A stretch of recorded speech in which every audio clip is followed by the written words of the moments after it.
라디오 텐텐 기도입니다. 메리 크리스마스. 밀과 옥수수 등 곡물을 수입해서 저장했다가 필요한 곳에 판매하는 창고 회사가 있었습니다. 그곳에는 배에서부터 연결된 곡물을 퍼 나르는 곡물 하역기가 있었습니다. 새로 들어오는 곡물은 창고에 꼭대기로 올라가 쏟아져 내리는데 곡물이 떨어지면 곡물에서 피어오르는 곡물 가루가 안개처럼 자욱했습니다. 곡물이 떨어지는 동안에는 불꽃이 튀는 작업을 해서는 안 되었습니다. 곡물 가루에 불꽃이 튀면 가스처럼 폭발하기 때문입니다. 어느 날 용접을 시작한 지 얼마 안 된 용접 기사가 곡물 하역기를 수리하기 위해 곡물 통로 안으로 들어갔습니다. 곡물 가루가 아직 떨어지고 있는 중인데 이 초보 기사는 그 사실을 모르고 용접을 시작했습니다. 용접봉이 철판에 닿는 순간 떨어지던 곡물 가루가 통로 안에 있던 다른 곡물 가루와 함께 폭발하면서 시설의 일부를 태우고 말았습니다. 이 사건이 주는 교훈이 있습니다. 그것은 먼지도 폭탄이 될 수 있다는 사실입니다. 아무 힘이 없이 허공에 날아다니는 먼지도 누군가 불을 붙이면 폭발하는 힘을 가지고 있다는 사실입니다. 그러나 먼지가 아무리 많이 피어올라도 불꽃이 일어나지 않으면 그러면 아무런 일이 생기지 않습니다. 불꽃은 바로 먼지의 뇌관인 셈입니다. 먼지뿐 아니라 총알도 뇌관이 없으면 발사되지 않습니다. 폭탄도 뇌관이 터지지 않으면 폭발하지 않습니다. 사람의 감정도 폭탄과 비슷합니다. 우리 주변에 많은 사람들이 화가 쌓여서 터질 것 같은 상태로 살아가고 있습니다. 그래서 누군가 그 터질 것 같은 감정에 불꽃을 들이대면 쌓여있던 감정과 화가 폭발하게 됩니다. 그러면 그 폭발의 파편 때문에 주변 사람이 상처를 입게 되고 관계가 단절되기도 합니다. 심한 경우 그 폭발로 인해 주변에 있던 사람들이 연쇄 폭발을 일으키기도 합니다. 그러면 돌이킬 수 없는 큰 싸움이 일어나게 됩니다. 감정의 뇌관은 그 사람의 가장 약한 부분입니다. 몸이 약한 사람은 허약하다는 말이 뇌관이고 키가 작은 사람은 키 작다는 말이 뇌관입니다. 그래서 누구라도 그 부분에 대해 언급하면 그만 마음속에 화약처럼 쌓여 눌려있던 상처와 감정이 폭발하게 됩니다. 그래서 해서 되는 말이 있고 해서 안 되는 말이 있는 법입니다.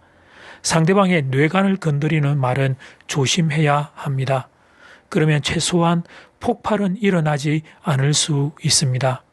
코로나로 인해 가족들이 함께하는 시간이 많아지고 있습니다. 서로의 뇌관을 건드리지 않는 지혜가 꼭 필요한 때입니다. 오늘 날마다 주기로 큐티 본문은 에스겔 21장 8절에서 23절 말씀입니다. 에스겔 21장 8절에서 23절 말씀. 21장 전반부 어제 말씀에서 에스겔 선지자는 유다에 임할 하나님의 심판을 칼로 비유했습니다. 칼집에서 뽑힌 칼이 다시 꽂히지 않을 것이라는 예언이었습니다. 그런데 선자의 이 예언의 말씀을 농담처럼 여기며 조롱하는 이들이 있었습니다. 그래서 어쩌라고 이런 반응이었습니다. 애들 가지고 노는 장난감 칼이 칼집에 꽂히지 않고 칼춤을 춘다 한들 그게 무엇 겁날 일이냐 그런 반응이었습니다. 그래서 하나님은 오늘 본문에서 교만한 유다 백성을 향해 그 칼의 예리함과 무서움을 선언하십니다. 9절 말씀, 인자야 너는 예언하여 여호와의 말씀을 이같이 말하라. 칼이요 칼이요 날카롭고도 빛나도다. 하나님의 심판의 칼은 애들 장난감 칼이 아니라는 것입니다. 이레하고 날카롭고 무서운 칼이라는 사실입니다. 이어지는 10절 말씀, 그 칼이 날카로움은 죽임을 위함이요 빛남은 번개같이 되기 위함이니 우리가 즐거워하겠느냐? 내 아들의 규가 모든 나무를 없인 여기는도다. 예리하게 날이 서서히 시퍼렇게 번쩍이는 칼입니다. 종이를 갖다 대어도 바로 벨 수 있을 정도의 무서운 검입니다. 그 무서운 칼이 심판의 검으로 지금 유다 백성을 향하고 있다는 것입니다.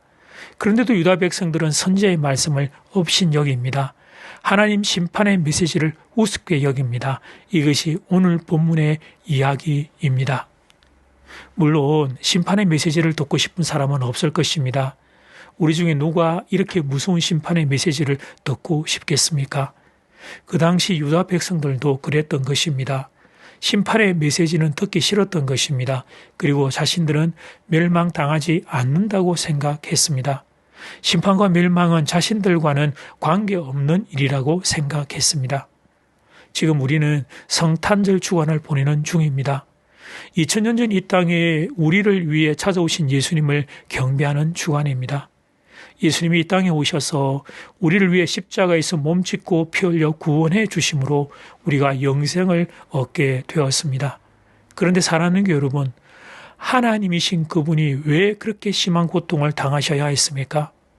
왜 예수님이 십자가에서 죽음을 경험하셔야 했습니까? 우리가 받아야 할 죄의 심판을 대신 받으신 것입니다.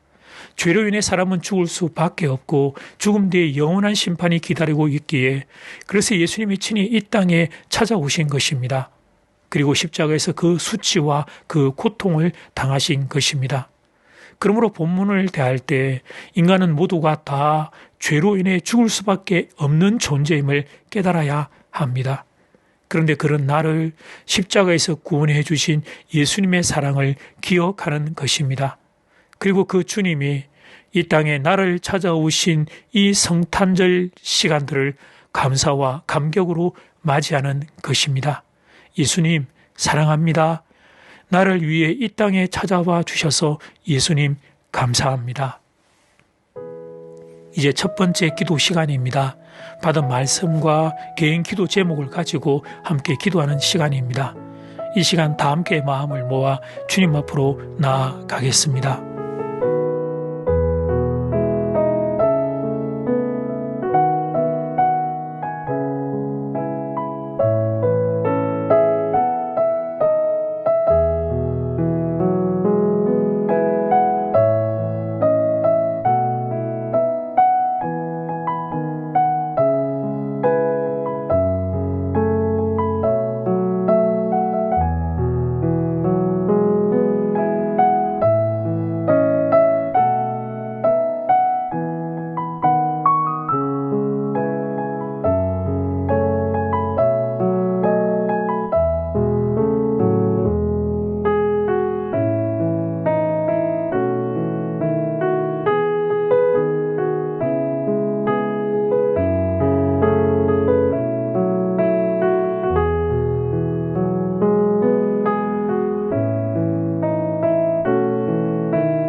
이제 두 번째 기도 시간입니다. 성탄의 감사와 성탄의 기쁨을 위해 기도하겠습니다. 세상에서 사라져가고 있는 성탄의 의미와 그 기쁨이 이 땅 가운데 다시 회복될 수 있도록, 그리고 우리들 마음에 주님이 이 땅에 오심에 대한 감사가 넘쳐나도록 이 시간 다 함께 마음을 모아 기도드리겠습니다.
예수님 감사합니다.